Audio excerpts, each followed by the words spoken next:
Pinuna ng ilang mambabatas ang aksyon ng LTFRB matapos ang sunod-sunod na aksidente sa mga pampublikong sasakyan. Nais din ng Senado na imbestigahan ang kapabayaan umano ng mga bus operators matapos ang aksidente sa Bontoc Mountain Province. Nagbabalik si Dennis Cortez. Pinabubusisi sa Senado ang sunod-sunod na serye ng aksidente sa mga pampublikong sasakyan.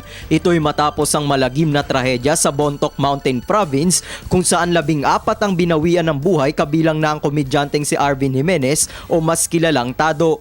Giit ng mga mambabatas, dapat matukoy kung sino ang may pagkukulang sa mga nasabing aksidente. Buwelta ni Senador Chis Escudero sa Land Transportation and Franchising Regulatory Board o LTFRB, huwag nang hintayin na may maaksidente pa bago magsagawa ng inspeksyon sa mga pampublikong sasakyan. Dahil nung na-inspeksyon nga nila, matapos mahulog yung Don Mariano, bigla na-inspeksyon nila lahat ng bus. Ang tanong ko, ginagawa ba nila yan sa lahat ng iba pang bus bago pa maaksidente? Kaya naman pala nilang gawin ng isang araw lang ma-inspeksyon lahat. Sana gawin nila sa lahat ng bus, may aksidente man o wala, may track record man na aksidente o wala. Mahalaga umano ang papel ng LTFRB at mga kinauukulang ahensya para maiwasan ang sunod-sunod na aksidente.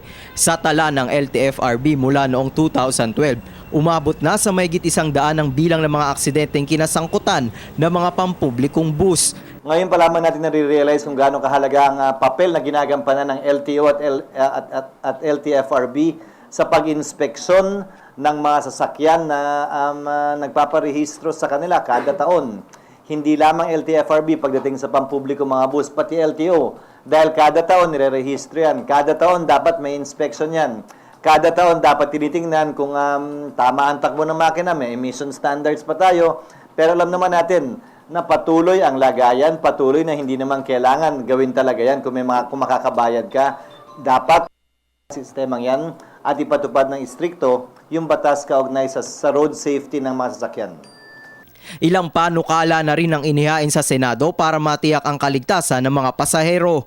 Kabilang narito ang Electronic Speed Limiter Act of 2014 ni Senador JVR Cito Estrada. Nakapaloob dito ang pagkakaroon ng speed limit sa mga pampublikong bus. Bukod pa dito, nais din ng ilang mambabatas na lagyan ng CCTV ang mga bus para sa kaligtasan ng mga pasahero. Nais naman ni Senator Chis Escudero na bigatan pa ang parusa sa mga pabayang bus operators at drivers.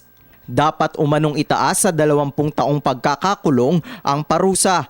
Nakasaad kasi sa batas na hindi bababa sa 1 buwan hanggang 4 na taon lamang ang parusa sa mga pabayang tsuper. Para sa Telebisyon ng Bayan, Dennis Cortez.